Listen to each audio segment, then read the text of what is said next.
ಆಗ ಎಲ್ರಿಗೂ ನಮಸ್ಕಾರ. ಸೊ ಬಿಗ್ ಬಾಸ್ನ ಇವತ್ತಿನ ಎಪಿಸೋಡ್ನ ಮೊದಲನೇ ಪ್ರೊಮೋ ಅಪ್ಲೋಡ್ ಮಾಡಿದ್ದಾರೆ. ಆ್ಯಂಡ್ ಈ ಒಂದು ಪ್ರೊಮೋದಲ್ಲಿ ನೋಡೋದಾದರೆ ಬಿಗ್ ಬಾಸ್ನ ಸೀಸನ್ 11ರ 2 ವೈಲ್ಡ್ ಕಾರ್ಡ್ ಎಂಟ್ರಿ ಸ್ಪರ್ಧಿಗಳು ಸಖತ್ ಗ್ರ್ಯಾಂಡಾಗೇ ಬಿಗ್ ಬಾಸ್ ಮನೆ ಒಳಗಡೆಗೆ ಒಂದು ರೀತಿಯಲ್ಲಿ ಸೌಂಡ್ ಮಾಡ್ಕೊಂಡೇ ಎಂಟ್ರಿ ಕೊಟ್ಟಿದ್ದಾರೆ ಅಂತಲೇ ಹೇಳ್ಬೋದು. ಆ್ಯಂಡ್ ಬಂದಂಗೆ ಎಲ್ಲ ಕಂಟೆಸ್ಟೆಂಟ್ ಬಗ್ಗೆ ಒಂದೊಂದು ಅಭಿಪ್ರಾಯಗಳನ್ನು ಅಥವಾ ಅವರ ಅನಿಸಿಕೆಗಳನ್ನು ತುಂಬ ಸ್ಟ್ರಾಂಗಾಗಿ ಹೇಳ್ತಿದ್ದಾರೆ. ಆ್ಯಂಡ್ ಇದು ಒಂದು ರೀತಿಯಲ್ಲಿ ಅಗ್ರೆಷನ್ ಅಂತಲೇ ಹೇಳ್ಬೋದು. ಸೊ ಸ್ಟಾರ್ಟಿಂಗಿಂದನೇ ಅಗ್ರೆಷನ್ ತೊಗೊಂಡು ಬರ್ತಿದ್ದಾರೆ. ಆ್ಯಂಡ್ ಅಲ್ಲಿ ಫುಲ್ ಬ್ಯಾಂಡ್ ಎಲ್ಲ ಬಾರಿಸ್ಕೊಂಡು ಬರ್ತಿದ್ದಾರೆ. ಆ್ಯಂಡ್ ಬೆಳಗ್ಗೆನೇ ಒಂದು ರೀತಿಯಲ್ಲಿ ಅವರಿಬ್ಬರನ್ನು ಕೂಡ ಎಂಟರ್ ಮಾಡಿಸಿದ್ದಾರೆ.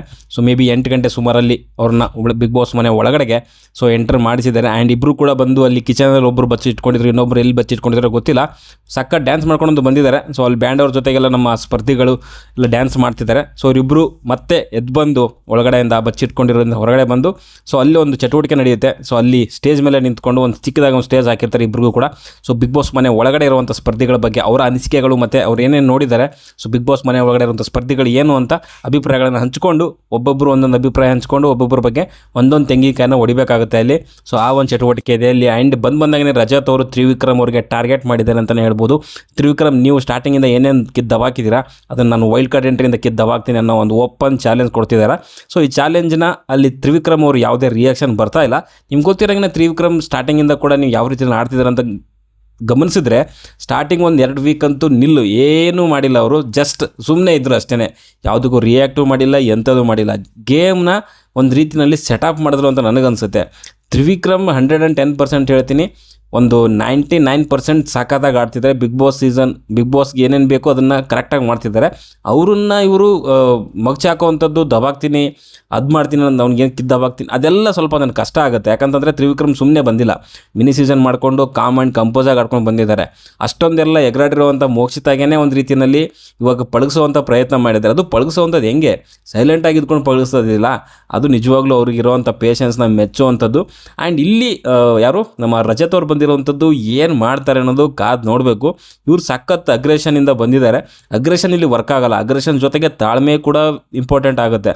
ಸೊ ಅದನ್ನು ಯಾವ ರೀತಿಯಲ್ಲಿ ಇವರು ಮ್ಯಾನೇಜ್ ಮಾಡ್ತಾರೆ ಅನ್ನೋದು ನೋಡಬೇಕು ರಜತ್ ಅವರು.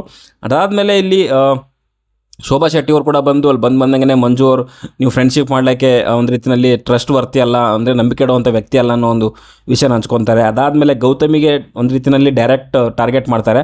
ಗೌತಮಿ ಅವರು ಅಂದರೆ ಮುಖವಾಡ ಹಾಕ್ಕೊಂಡಿದ್ದಾರೆ, ನಿಮ್ಮ ಮುಖವಾಡನ ನಾನು ಕಳಚಬಹುದು ಅನ್ನೋ ಒಂದು ಸ್ಟೇಟ್ಮೆಂಟ್ ಕೂಡ ಕೊಟ್ಟು ಒಂದು ತೆಂಗಿನಕಾಯಿ ಹೊಡೆಯೋಕ್ಕೆ ಹೋಗ್ತಾರೆ. ಸೊ ಅಲ್ಲಿ ಅದು ತೆಂಗಿನಕಾಯಿ ಒಂದು ಸ್ವಲ್ಪ ಕ್ರ್ಯಾಕು ಕೂಡ ಆಗೋದಿಲ್ಲ. ಮೇ ಬಿ ಅವ್ರಿಗೆ ಅವರು ಕೊಟ್ಟಂಥ ಒಂದು ಫೋರ್ಸು ಸಾಲಿಲ್ಲ ಅಂತ ಅನಿಸುತ್ತೆ. ಸೊ ಅದಕ್ಕೆ ಅಲ್ಲಿ ಗೌತಮಿ ಅವರು ಕೂಡ ಆಡ್ಕೊತಾ ಇದ್ರು, ಕ್ರ್ಯಾಕು ಕೂಡ ಆಗಲಿಲ್ವಲ್ಲ ಅಂತ ಹೇಳ್ಬಿಟ್ಟು, ಆಗಲಿಲ್ಲ ಅದಕ್ಕೆ ಇನ್ನೊಂದು ಸಾರಿ ಹೊಡಿಬೋದು ಅಂತ ಅಂದಾಗ ಶೋರ್ ಹೊಡಿಬೋದು ಅಂತ ಗೌತಮಿ ಅವ್ರ ಕಡೆಯಿಂದ ರಿಯಾಕ್ಷನ್ ಇತ್ತು. ಗೌತಮಿ ಅವ್ರದ್ದು ಕೂಡ ಸಖತ್ ಒಂದು ಕೌಂಟರ್ ಕೊಟ್ಟರು ಅಂತ ಹೇಳ್ಬೋದು ಅಲ್ಲಿ. ನೋಡೋಣ ಏನೇನಾಗುತ್ತೆ ಅಂತ. ಆ್ಯಂಡ್ ಇನ್ನೊಂದು ಸ್ಟೇಟ್ಮೆಂಟ್ ಪಾಸ್ ಮಾಡ್ತಾರೆ ಅಲ್ಲಿ ಯಾರು, ಶೋಭಾ ಶೆಟ್ಟಿ ಅವರು. ಸೊ ಅವ್ರನ್ನ ಕಂಡ್ರೆ ಇವ್ರನ್ನಾಗಲ್ಲ, ಇವ್ರನ್ನ ಕಂಡ್ರೆ ಅವರಾಗಲ್ಲ ಅನ್ನೋ ರೀತಿಯಲ್ಲಿ ಒಂದು ಸ್ಟೇಟ್ಮೆಂಟ್ ಪಾಸ್ ಮಾಡ್ತಾರೆ. ಬಿಗ್ ಬಾಸ್ ಅಂದರೆ ಅದೇ, ಇವಾಗ 17 ಜನ 16 ಜನ ಇದ್ದಾರೆ ಅಂತಂದರೆ ಎಲ್ಲ ಒಂದೇ ಮನಸ್ಥಿತಿಗಳಿರಲ್ಲ. ಅವ್ರ ಬಗ್ಗೆ ಅವ್ರು ಮಾತಾಡಬೇಕಾಗುತ್ತೆ, ಇವ್ರ ಬಗ್ಗೆ ಅವ್ರು ಮಾತಾಡಬೇಕಾಗುತ್ತೆ.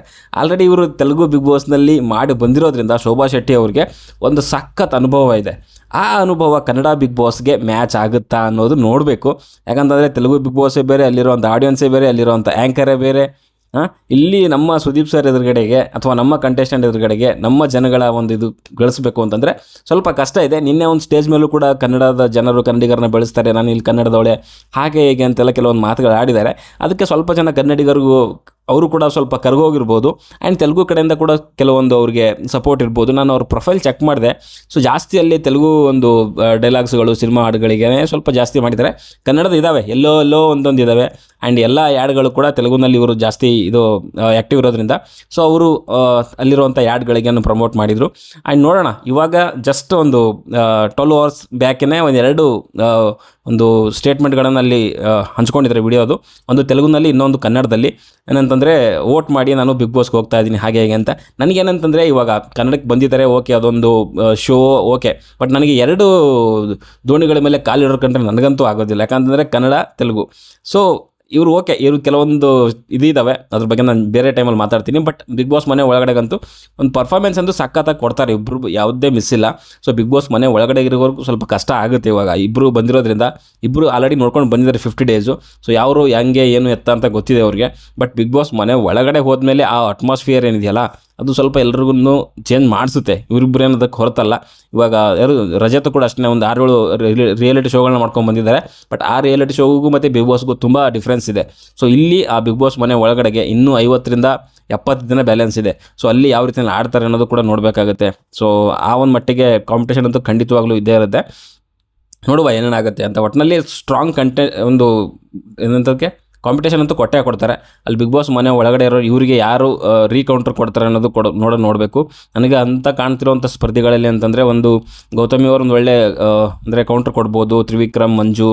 ಸೊ ಈ ರೀತಿಯ ಕೆಲವೊಬ್ರು ಇದ್ದಾರೆ. ಅದು ಬಿಟ್ಟರೆ ನನಗೆ ಹೆಚ್ಚಾಗಿ ಯಾರೂ ಕಾಣಿಸ್ತಿಲ್ಲ. ಶಿಶಿರ್ ಕೂಡ ಲಾಸ್ಟ್ ಒಂದು ಕೆಲವು ವಾರಗಳಿಂದ ಫುಲ್ ಎಲ್ಲ ಸೈಲೆಂಟಾಗಿ ಹೋಗಿದ್ದಾರೆ. ಅಲ್ಲೆಲ್ಲ ಕೆಲವ್ರ ಜೊತೆಗೆ ಅಲ್ಲೇ ಸುಮ್ಮನೆ ಹರಟೆ ಹೊಡಿತಿದ್ದಾರೆ ಬಿಟ್ಟರೆ ಏನು ಅಂತ ಒಂದು ಕಾಂಪಿಟೇಷನ್ ಏನು ಕೊಡ್ತಿಲ್ಲ ಅವರು. ಆ್ಯಂಡ್ ಇಲ್ಲೆಲ್ಲದ್ರ ಮಧ್ಯೆ ಹನುಮಂತನ ಟಾರ್ಗೆಟ್ ಮಾಡಿ ಒಂದು ರೀತಿಯಲ್ಲಿ ಅವ್ರನ್ನ ಸ್ವಲ್ಪ ಸೋಲ್ಸೋದು ಸ್ವಲ್ಪ ಕಷ್ಟ ಆಗುತ್ತೆ ಇವ್ರು. ಯಾಕಂತಂದರೆ ಅವನದು ನೇರ ದಿಟ್ಟ ನಿರಂತರನೇ. ಸೊ ನೋಡೋಣ ಏನೇನಾಗುತ್ತೆ ಅಂತ. ಆ್ಯಂಡ್ ಸುರೇಶ್ ಕೂಡ ಇದ್ದಾರೆ. ಸೊ ನಮ್ಮಲ್ಲೂ ಕೂಡ ಇರೋವಂಥ ಸ್ಪರ್ಧಿಗಳು ತುಂಬ ಸ್ಟ್ರಾಂಗಾಗಿ ಇರೋರು ಇದ್ದಾರೆ. ಬಟ್ ಇವರಿಬ್ಬರು ಬಂದಿರೋವಂಥದ್ದು ಸ್ಟಾರ್ಟಿಂಗಿಂದನೇ ಸ್ಟ್ರಾಂಗಾಗಿ ಬಂದಿರೋದ್ರಿಂದ ಸೊ ಎಲ್ಲರೂ ಕೂಡ ಇವರಿಬ್ಬರನ್ನ ಟಾರ್ಗೆಟ್ ಮಾಡಿ ನಾಮಿನೇಷನ್ ಅಂತೂ ಹಾಕ್ತಾರೆ.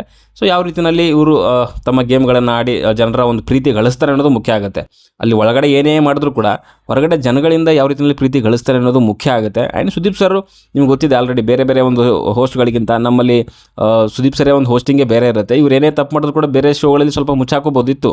ಬಟ್ ಇಲ್ಲಿ ಸಾಧ್ಯನೇ ಇಲ್ಲ. ಅದೇನು ಸರಿ ಏನು ತಪ್ಪು ಅನ್ನೋದು ಕ್ಲಿಯರಾಗಿ ಅಡ್ರೆಸ್ ಮಾಡ್ತಾರೆ ಸುದೀಪ್ ಸರ್. ನೋಡುವ ಏನಾಗುತ್ತೆ ಅಂತ. ಓಕೆ, ಸೊ ಸದ್ಯಕ್ಕೆ ವಿಡಿಯೋದಲ್ಲಿ ಇಷ್ಟ ಲೈಕ್ ಮಾಡಿ, ಶೇರ್ ಮಾಡಿ, ಚಾನಲ್ ಸಬ್ಸ್ಕ್ರೈಬ್ ಮಾಡ್ಕೊಳ್ಳಿ ಅಂತ ಹೇಳ್ತಾ ಮುಂದಿನ ವಿಡಿಯೋದಲ್ಲಿ ಸಿಗೋವರೆಗೂ ಟಾಟಾ, ಬೈ.